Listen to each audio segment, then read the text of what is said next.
Question number first, section preparation for electron microscopy include. अगर पूछा जा रहा है जो हम सेक्शन प्रिपरेशन करते हैं इलेक्ट्रॉन माइक्रोस्कोपी के लिए तो उसमें क्या क्या इंक्लूड होता है।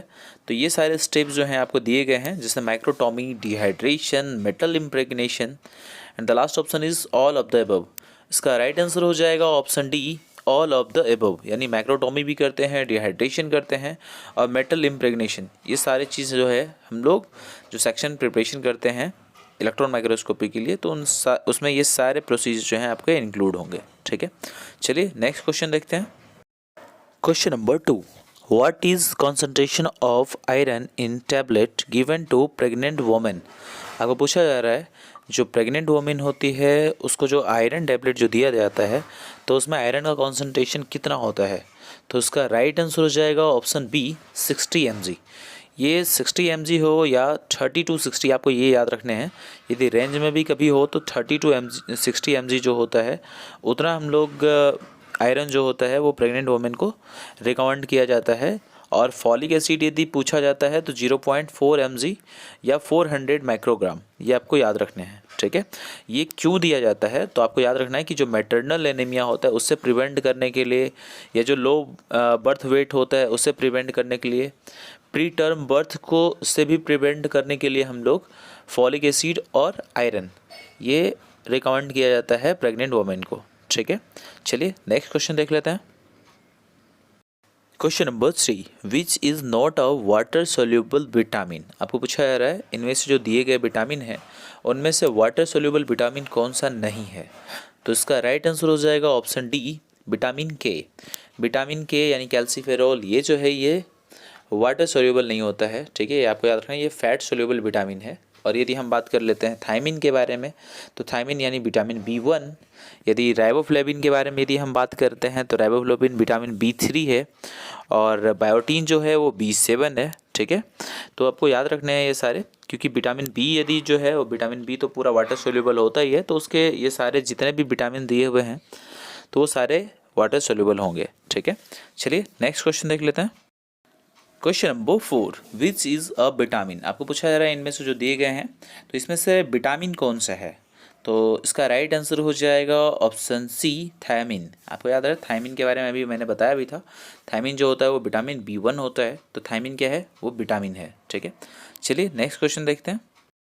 Question number 5, insulin is secreted bye. आपको पूछा जा रहा है इंसुलिन जो है वो सेक्रेट किया जाता है, किसके द्वारा सेक्रेट किया जाता है। तो काफ़ी आसान सा ये क्वेश्चन है। इसका राइट आंसर हो जाएगा ऑप्शन सी, पेनक्रियाज। ठीक है, इंसुलिन जो होगा वो पेनक्रियाज के द्वारा सेक्रेट किया जाता है। ठीक है, चलिए नेक्स्ट क्वेश्चन देखते हैं। Question number 6, albumin is. आपको पूछा है एल्ब्यूमिन क्या है।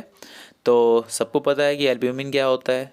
एल्ब्यूमिन क्या है, एक प्रोटीन है, यानी option B is the right answer. ठीक है, एल्ब्यूमिन हो या ग्लोबुलिन हो तो ये सारे क्या हैं, प्रोटीन है। ठीक है, चलिए नेक्स्ट क्वेश्चन देख लेते हैं।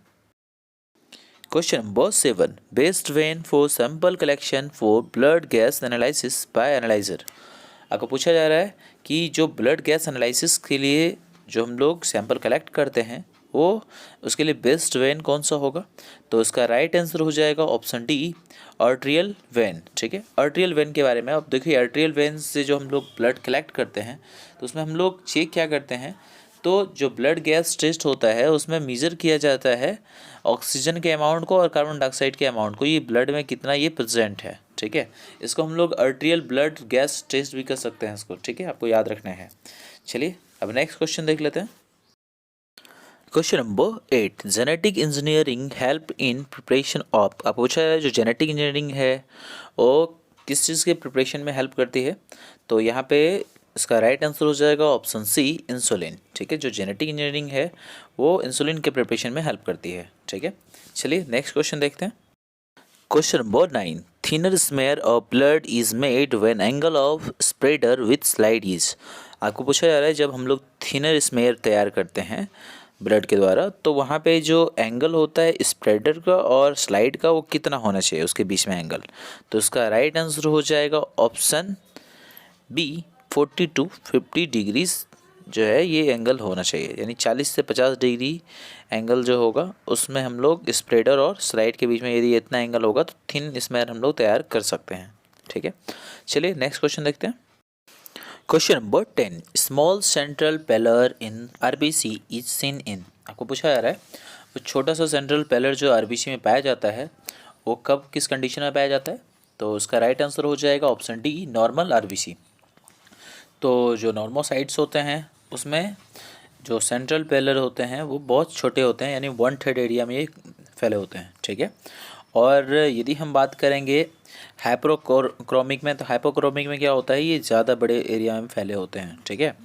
तो ये जो है जो सेंट्रल पेलर होता है वो एक तरह से हेमोग्लोबिन के अमाउंट को रिफ्लेक्ट करता है, ठीक है। जो आरबीसी की पॉपुलेशन में हेमोग्लोबिन का कॉन्सेंट्रेशन होगा, अमाउंट होगा, उसको ये रिफ्लेक्ट करता है, ठीक है। चलिए नेक्स्ट क्वेश्चन देखते हैं। Question number 11, dilution of blood while using WBC pipette. पूछा जा रहा है कि जब हम लोग WBC पिपेट का इस्तेमाल कर रहे होते हैं तो ब्लड का डाइल्यूशन उस समय कितना तैयार करना होता है। तो इसका राइट आंसर हो जाएगा ऑप्शन सी, 1:20, ठीक है। आपको याद रखना है कि जो डाइल्यूशन तैयार किया जाता है वो कितना होता है, तो 1:20 होता है, ठीक है। चलिए नेक्स्ट क्वेश्चन देखते हैं। Question number 12, specificity of a test is its capacity to detect.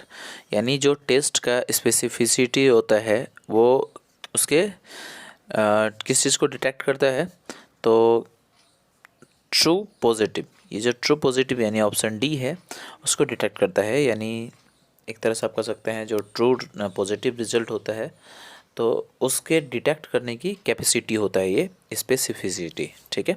चलिए नेक्स्ट क्वेश्चन देखते हैं। Question number 13, RBC with reduce size are called. आपको पूछा जा रहा है जो आरबीसी जिसका कि साइज रिड्यूस होगा उसको हम लोग क्या कहते हैं। तो इसका राइट आंसर हो जाएगा ऑप्शन ए, माइक्रोसाइट। काफ़ी आसान सा क्वेश्चन है।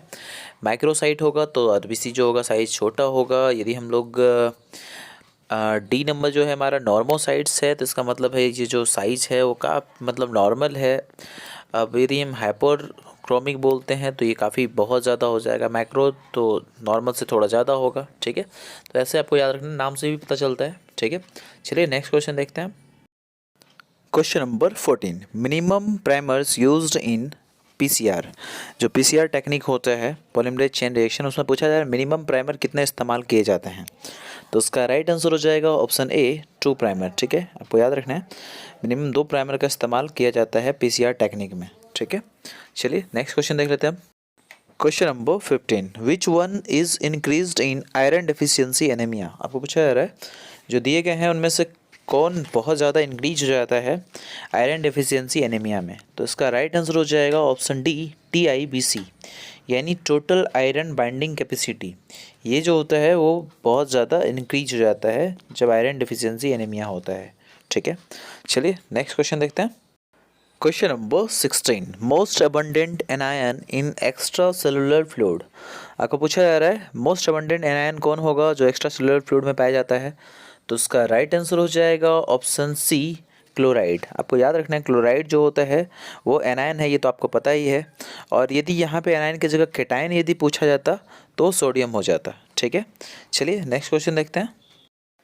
Question number 17, enzyme used in PCR. आपको पूछा जा रहा है हम लोग पीसीआर टेक्निक में कौन से एंजाइम्स का इस्तेमाल करते हैं। तो उसका राइट आंसर हो जाएगा ऑप्शन बी, टेक पॉलीमरेज। जो टेक पॉलीमरेज होता है उसका इस्तेमाल करते हैं हम लोग पीसीआर टेक्निक में। तो टेक पॉलीमरेज जो होता है इसका फंक्शन क्या है, तो ये एम्पलीफाई या सिंथेसाइज करता है डीएनए को, ठीक है। ये आपको याद रखना है कि एम्पलीफिकेशन और सिंथेसिस में, डीएनए के सिंथेसिस में ये हेल्प करता है। और ये एक हमारा थर्मोस्टेबल डीएनए पॉलीमरेज है, ये भी आपको याद रखना है। कई बार पूछा जा सकता है कि थर्मोस्टेबल डीएनए पॉलीमरेज, तो आपको बताना है कि टेक पॉलीमरेज है, ठीक है। चलिए अब नेक्स्ट क्वेश्चन देख लेते हैं। Question number 18, test done for sugar detection. आपको पूछा जा रहा है शुगर को डिटेक्ट करने के लिए हम लोग कौन से टेस्ट को परफॉर्म करते हैं। तो इसका राइट आंसर हो जाएगा ऑप्शन डी, बैंडिक टेस्ट, ठीक है। ये काफ़ी आसान सा क्वेश्चन है क्योंकि आप लोगों ने शुरू से ही इसके बारे में पढ़ा है कि बैंडिक टेस्ट का इस्तेमाल हम लोग शुगर डिटेक्शन के लिए करते हैं, ठीक है। तो option D is the right answer. चलिए नेक्स्ट क्वेश्चन देख लेते हैं।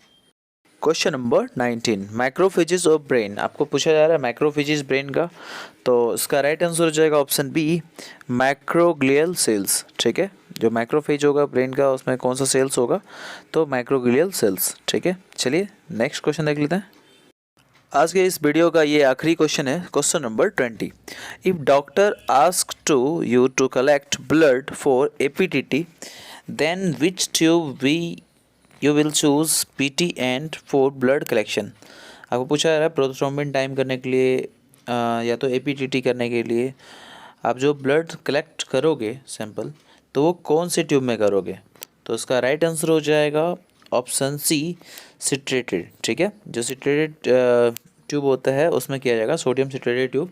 तो इसका जो कलर होता है ये भी आपको याद रखना है, लाइट ब्लू, ये इसका कलर होता है। ठीक है, तो उसमें हम लोग सैंपल को कलेक्ट करते हैं। चलिए आज के लिए बस इतना ही रहने देते हैं, नेक्स्ट वीडियो में फिर मिलेंगे और भी अच्छे क्वेश्चन के लिए। तब तक के लिए बाय बाय, टेक केयर।